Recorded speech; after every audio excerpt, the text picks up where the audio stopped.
Hi everyone, my name is Charlie and today I have a January favourites video. Throughout 2023 you might have seen me recognise that I didn't really like wrapping up books. I felt as though those videos took too much time and I don't think that what I was putting out was the best work. Quite honestly, I really don't know what my best work is because the bar is quite low.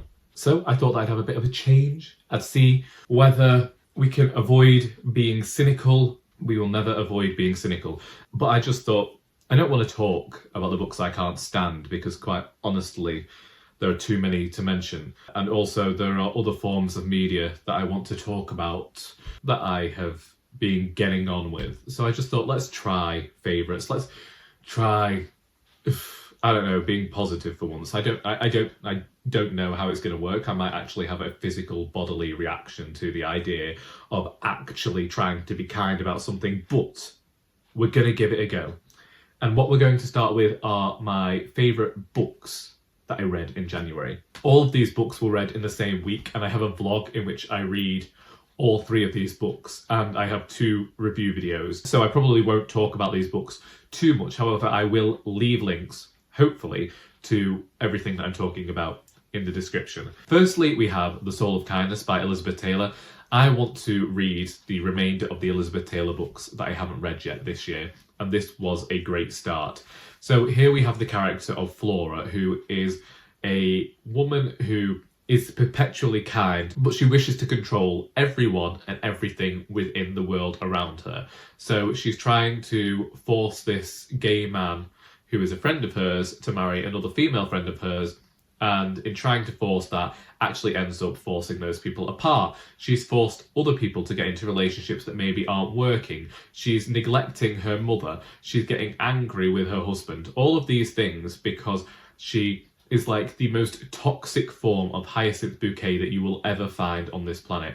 It's only a slim volume, but what I like about this book is not necessarily the plot, because I wouldn't say it's too plot heavy, but I would say that what I appreciate is the discussion about characters during this time period, the inclusion of a gay character during this time, and the examination of loneliness. There was a very big section in the middle there that was set over Christmas and showed all of these people who were on their own. I particularly felt some empathy towards that and just really liked this Elizabeth Taylor. Then we have Sheep's Clothing by Celia Dale. This is a dark comedy that just spoke to me. We have the characters of Grace and Janice, who have both just left Holloway prison. They are scamming people, but certain things happen and they end up separated, and in that separation realise that maybe it would have been better to see them together. We have a second part in this where we begin to see a police investigation into certain goings on after a rather unfortunate event that Grace and Janice didn't know about, but unfortunately it's like everything is slowly closing in on them. What I liked most about this book was the dialogue and Celia Dale's depiction of working class characters in the East End of London during this time. I think that it was just a perfect evocation of that and look forward to revisiting this in future. And then we had Death of a Naturalist by Seamus Heaney, which I think is the first Seamus Heaney poetry collection I've ever read. There is one in here about drowning kittens that I think is perhaps worse than the poem that I wrote about my father drowning kittens back in 1964. It's a discussion of agriculture and the countryside, and it's stark, and the way that Seamus Heaney manages to rhyme without you recognising that he's rhyming, the way he makes it sound so natural on the page just astounds me, and I hope one day to be able to write poetry at this level. And then we have to go with music. The first song on here is one that I've kept listening to since I watched Jules Holland for his New Year hootenanny. Now, a lot of people don't watch this, and you know, I think it's a very middle-class thing to watch this. If I was middle-class, that would be fantastic. But basically, I didn't like what they were showing on Channel 1 for the New Year, and sometimes Jules Holland has some people performing who I like to see. So did I watch it for the original lineup of the Sugar Babes? Yes. And then the Mary Wallopers came on. And these are an Irish band who are performing folk songs that I think are already in the zeitgeist, but obviously I don't know enough about Irish music, but they performed Bold O'Donoghue on there, and as soon as I saw that, The next morning I had to show it to my father. I think I've listened to that song every single day throughout January. Someone said to me, doesn't January seem like a long month? And I think it's not a long month, it's just that it starts off with all this celebration and then there's such a lull. So it feels like a very long time since I first heard this, because this album has been on repeat in my house now, which is Irish rock and roll. And their album discusses a lot about poverty and the upper classes and certain members of corrupt government ruining things for the working and lower classes.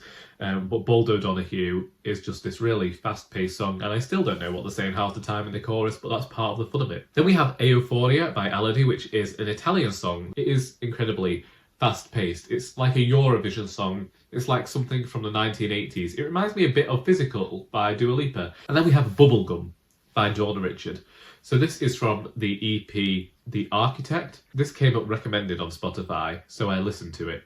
And when you're doing 15 minutes of Italian, this is a good thing to have on in the background because it lasts the entire time trial on Duolingo. Can it be a bit sexual in tone?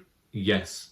But if you've ever listened to Caswell, then you'll be able to cope with Bubblegum by Dawn Richard. It feels like an exploration of what a person can do with music, and therefore I like this entire EP, but this one in particular I think is one that I can recommend to folk. Then we go into television, and so naturally I'm going to mention RuPaul's Drag Race Season 16. I watch it every Saturday when I get in from work, and we've got some little rows on this season. I'm not sure how I feel about the rows, but what I have liked so far is that I like the challenges where they have to make things. I like a design challenge, and we got one of them in the first full episode where they were together, the first episode that ended in an elimination. One day we will get back to the heights of season 3 where there were tons of design challenges. That's one of my favourite series just because of the number of design challenges in that series. Then we had the UK Jeopardy. A lot of people hated this show. I know that.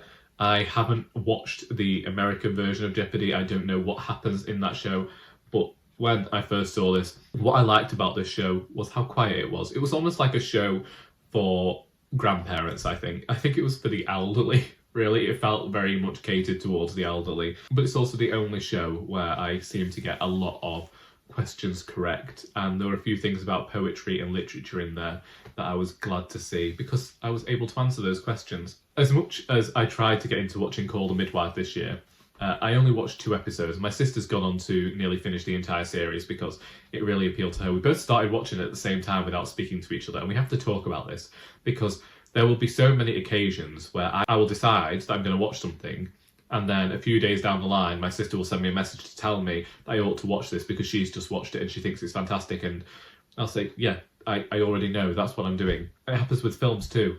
We both seem to choose to watch the same things at the same time. I don't know. Maybe there's a link. Either way, I gave up on Call the Midwife and went back to Last of the Summer Wine. This has been a staple. It's one of my favourites. I've now set it on my television to record every episode and not delete them so that I can just keep watching them every day. There are episodes there that I have seen before, but maybe I haven't seen them as much as I have others. My grandmother used to have a set of 3 videos, and I would always choose to watch the one where I got to see Blaymeyer and Seymour because I'd always been brought up on the episodes with Foggy. So there were certain episodes like The Kink in Foggy's Niblick, which my grandmother always called one of her favourite episodes that I have watched countless times. I bought my father the box set of all the episodes about 5 years ago, and that's still in the cellophane beneath his bed. So when it got donated to the shop last year, I purchased that as well. We never watched the episodes after Compo's death, and I'm sure that one day I will. I just couldn't watch them around my father because I just have great nostalgia for this show. It's inspired me a lot over the years, so I'm enjoying revisiting that. And then we have podcasts. Last year, I really got into listening to the Books Unbound podcast, which is hosted by Ariel Bissett and Raylene LeMay. I ended up listening to all their new episodes and then got through the 170 episodes I hadn't heard before. So I'm now actually re-listening to but I thought I need to explore some other podcasts. So as much as I adore the Books Unbound podcast and it's inspired certain books that I have read over the last year, certain decisions I've made in terms of my own reading, I decided that I'd go and explore some other things that I haven't done that much. So one that I know that people are going to hold umbrage against is the Audible exclusive podcast, which is French and Saunders Titting About, which is now on its 4th series. I know all of the issues people have with Audible and with Amazon and the exclusivity thing. I get it, but I am a fan of French and Saunders, and this is a series that I go back and I re-listen to and I find humorous. And then we have Quick Book Reviews, which is hosted by Philippa. And I first came across this podcast years ago because Philippa was very kind to read and review Our Doris. And so I've gone back, I've listened to a few of the episodes that she's done with Lauren of Lauren and the Books, and then just dipped in and out here and there. And I like listening to Philippa. I like the conversations that she has with authors and the books that she talks about. There's just something homely. That's not a bad thing, but like I say about certain books and things, there's something comfortable there where you're just like, yeah, I can switch that on for a bit of easy listening and just sit there with a brew and enjoy the time getting to listen to this podcast. And so I really appreciate that. And that's what I'm looking for in a podcast, really, is just something to help you unwind. And for me, unwinding is listening to other people talk about books, actually. Indeed, last year when I was listening to Books Unbound at its height, well, at the height of my listening, I kept messaging Charlie saying, we really need to do this. We really need to start a podcast because Ariel and Raylene do this whole thing from coast to coast because of where they are in Canada. And I'm saying to Charlie, well, you're in the north, I'm in the south. We should do something similar.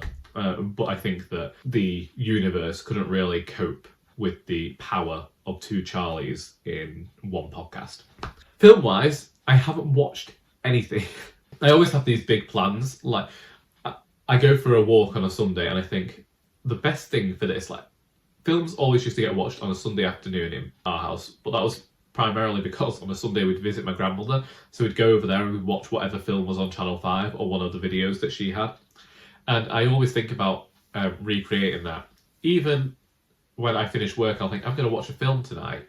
And invariably, I will watch something on YouTube, well, BookTube for the most part, and there are people there putting out vlogs that are over an hour, and I end up choosing them because I think, well, I kind of know what's going on in these people's bookish lives, and I don't have to focus too much, really. Like, that sounds terrible to say, but with a film, I just think, well, there's always the chance I won't like it, and for some reason, if I see something's 90 minutes, and I'm like, yeah, I've got 90 minutes, I'll sit there and watch several YouTube videos, and then think, oh, I really could have spent it on a film.